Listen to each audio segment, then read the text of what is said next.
Howdy everyone. Alrighty, let's see. So I had been working on the control cables, the engine control cables. Those are now finished. Those are all completely installed. Let me go around to the other side. Those are all in. The throttle quadrant is in. Everything is connected. Everything is safetied. Everything is bolted. So they are now done. There's my quadrant there.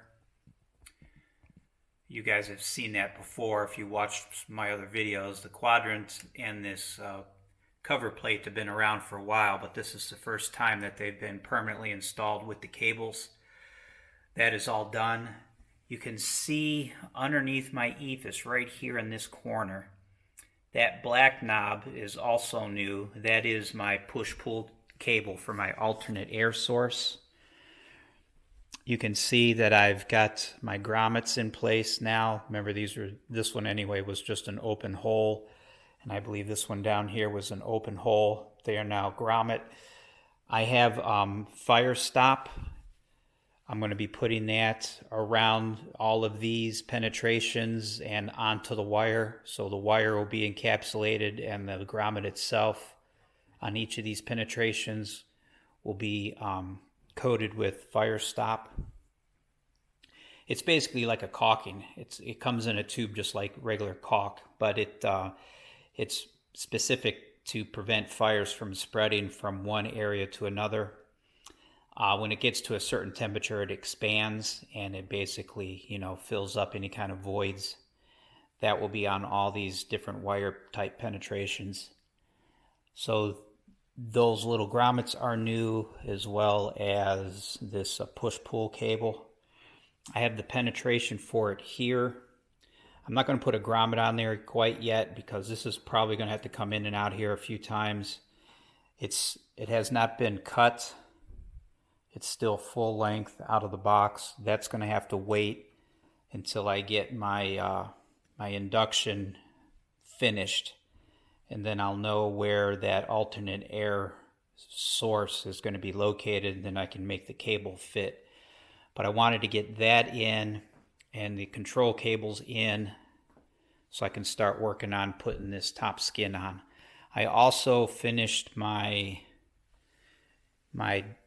dash 3 AN lines for the oil pressure sending unit and the fuel pressure sending unit.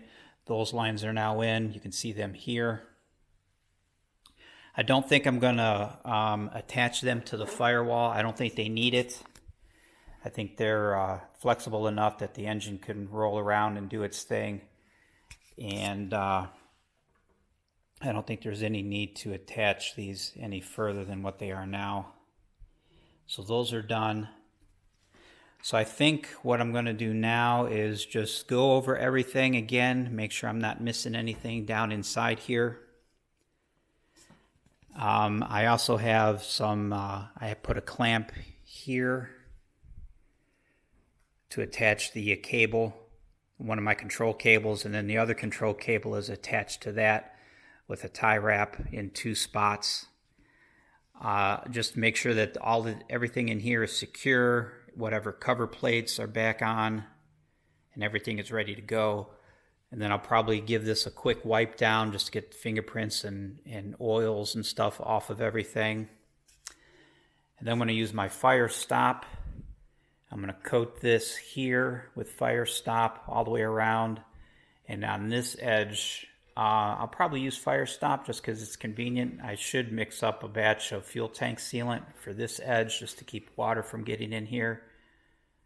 But maybe I'll just use some RTV. Anyway, I'm going to seal this as well to keep water from getting in. And this will be the fire stop here. And then it will be top skin time. So I'm mildly concerned about it, not from getting it done standpoint, just that that top skin has been off for the entire build, just because once it's on, if you need to get it in there for anything, it makes that work a lot harder.